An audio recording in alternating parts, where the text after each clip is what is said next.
करने की कोशिश की जा रही है कि रेजिडेंट हो, जैसे जलवायु परिवर्तन हो रहा है और हम देख रहे हैं कीट और बीमारियां भी ऐसी ऐसी आ रही हैं जो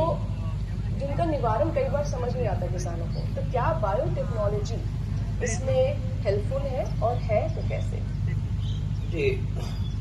बायोटेक्नोलॉजी जैसा कि आप सभी जानते हैं, हमारे किसान भाई भी, क्योंकि बायोटेक्नोलॉजी एक ऐसा क्षेत्र है जो आजकल काफ़ी तेज़ी से आगे बढ़ा है। तो और हमारे किसान भाई भी बायोटेक्नोलॉजी या जिसको कि हम जैव प्रौद्योगिकी के नाम से जानते हैं, अगर ऐसे दिखाया जाए तो जहाँ सर ने अभी बात खत्म की थी, मैं वहीं से बात शुरू करूंगा कि फसलों के उन्नयन के लिए खास तौर से बायोटेक्नोलॉजी की एक महत्वपूर्ण भूमिका सामने आई है। और उसमें भी सब्जी फसलों में हमारे संस्थान में बहुत सारे ऐसे कार्य किए जा रहे हैं जिससे कि किसानों को सीधे सीधे लाभ मिलना शुरू भी हो चुका है और किसानों को सीधे लाभ आगे भी मिलने की बहुत बड़ी संभावनाएं हैं। पहली जो चीज है वो ये है कि हम ऐसी तमाम सारी रोग रोधी फसलें, क्योंकि आप जानते हैं कि जलवायु परिवर्तन के इस दौर में बहुत सारी समस्याएं हैं और रोग जो है वो पहले से ज्यादा आक्रामक होकर सामने आ रहे हैं। जी जी जी। तो इसलिए जो है वो उन रोगों के प्रकोप को कम करने के लिए ऐसी रोग रोधी प्रजातियों को विकसित करने की आवश्यकता है जिनके माध्यम से कि किसानों को लागत भी कम लगे, रासायनिक जो दवाइयां डालते हैं वो दवाइयों का खर्चा उनका कम हो, दवाइयों से जो पर्यावरणीय जो प्रदूषण हो रहा है वो भी बचे और उसके साथ साथ में जो है वो किसानों को उसका अधिक लाभ मिले। तो ऐसी प्रजातियां हम खास तौर से टमाटर में, मिर्च में, भिंडी में, इस तरीके की प्रजातियां हम जो है वो वायरस फ्री जो पौधे हैं उनके लिए,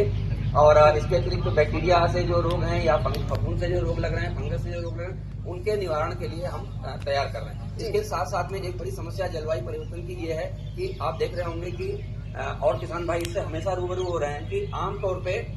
जो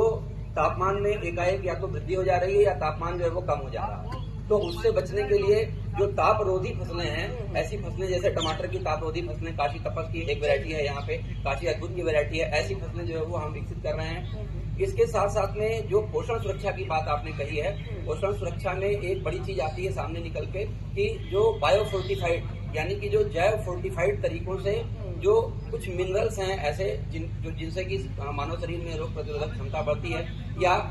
ऐसे तमाम सारे जैव रासायनिक तत्व हैं जिनके माध्यम से पोषक तत्व जो हमें भी पोषक तत्व इकट्ठा हो रहे हैं। तो हम वैसी फसलों के विकास में भी लगे हुए, जैसे गाजर है, गाजर में बीटा कैरोटीन एक कैरोटीन है जो एंटीऑक्सीडेंट का काम करता है और हम ऐसी प्रजातियों को विकसित करने में लगे हुए हैं। साथ साथ में जैसे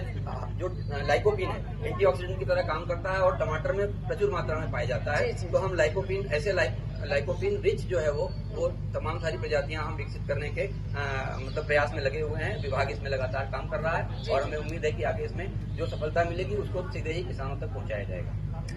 जी बिल्कुल, तो सफलता किसानों तक पहुंच